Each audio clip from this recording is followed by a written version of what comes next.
Guys, so guys, how are you? Ay sana'y nasa mabuti kayong kalagayan.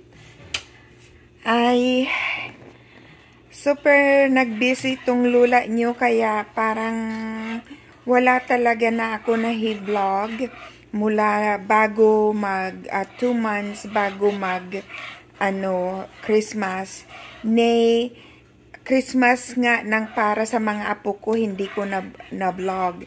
Dahil talaga nag-super busy ako. Anyway, mga kalula, kung nakikita nyo, you probably guys wondering kung ano ang ginagawa ko. Nagagawa ako ng maha blanca with marshmallow. So, ang ginawa ko mga kalula, walang gata to. Ang ginawa ko, instead of gata, ito na lang yung 1 cane ng evaporated milk. Tapos ito naman 2 cups of the heavy whipped cream. Tapos half a cup of white sugar. Tapos 1 cup na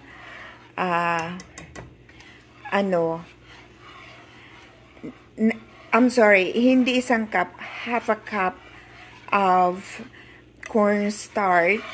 Tapos, syempre yung sweet corn, 1 cane na sweet corn. Ayan, mga kalula. Tapos, linagyan ko rin ng a few drop of vanilla para naku, parang ang sarap to nito mga kalula, oh. Hindi ko na mahintay. As you guys see, natutunaw na yung aking marshmallow. Ayan. Ayan. Makikita nyo yan ulit. Paunti-unti lumalapot, guys. Kung hindi nyo pa na-tryan tong recipe, mga kalula, kung gusto nyo mag-uro-invento, inventohin nyo at kapihin nyo yung, tryan nyo tong recipe ko na pinagagawa ko. Marshmallow, 1 cup na marshmallow pala, mga kalula. 1 cup na marshmallow, half a cup of the cornstarch, tapos half a cup naman na white sugar, tapos syempre ito, ayan.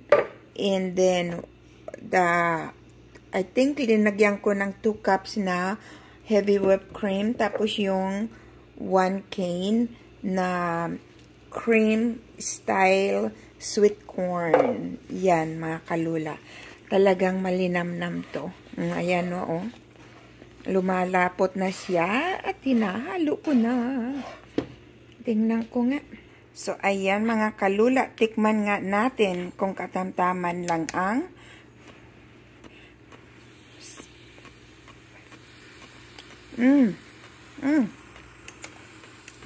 sarap, guys. Ay, sarap. So, guys, katamtaman lang ang sugar, half a cup lang na sugar. Kasi yung marshmallow ay matamis na yun, kaya nadagdagan rin ang tamis. Kaya ito mas hindi gaano matamis at hindi gaano masarap lang, ang katamtaman lang ang tamis talaga. Ang linamnam talaga, guys. Sarap. Malinamnam kasi between yung gatas na ito at heavy whipped cream at yung sweet corn, cream sweet corn, ay nagsama-sama, ang sarap. Ayan. Ayan, mga kalula, hindi pa na tayo nagtatapos dito dahil lalagyan pa natin siya ng marshmallow on top. Ayan, mga kalula. Hindi pa tayo magtatapos dahil ibrabaw natin to sa ng mga ilang minuto, i-broil natin. I-turn on nyo lang yung stove nyo sa broiled. Ayan. Tapos, isasalang natin to ng mga ilang segundo, ilang minuto, habang ma-melt yung ating marshmallow. Ayan. Nilagay ko siya sa, masyadong malayo siya sa, sa taas. Kaya guys, linagay ko siya ng mga 5 minuto.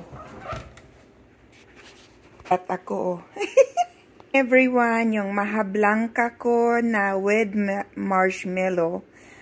Nako. Tapos palalamigin muna natin dahil if you guys alam nyo naman, ang mahablangka medyo kailangan ipalamig na natin muna para medyo mag-thickening. Kasi sa ngayon ay medyo parang super malapot pa. So, ayan mga kalula, dahil sa hindi makapaghintay itong lula ninyo na matikman ang mahablangka niya with marshmallow, kaya chichibuga titikman ko na habang mainit pa. Parang medyo naman siya hindi naman siya siya. Kaya tikman natin. Ayan naman siya medyo siya, yung together siya. Hindi naman siya yung ayan. Naku po, ang sarap. Tikman natin, no? Tingnan natin. So, alam mo ang mga guys, yung mga bata, dito sila mahihilig sa mga ganito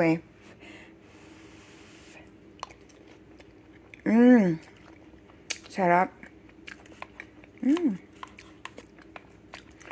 Super malinamnam talaga.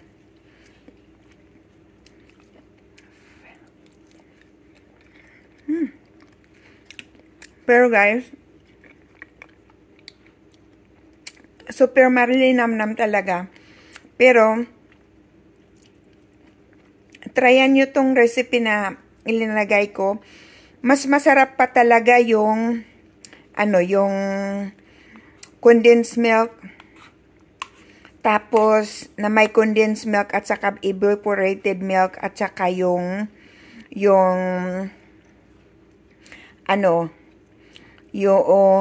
coconut milk instead of heavy whipped cream.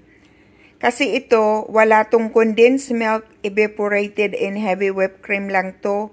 At saka yung corn, at saka yung itong marshmallow.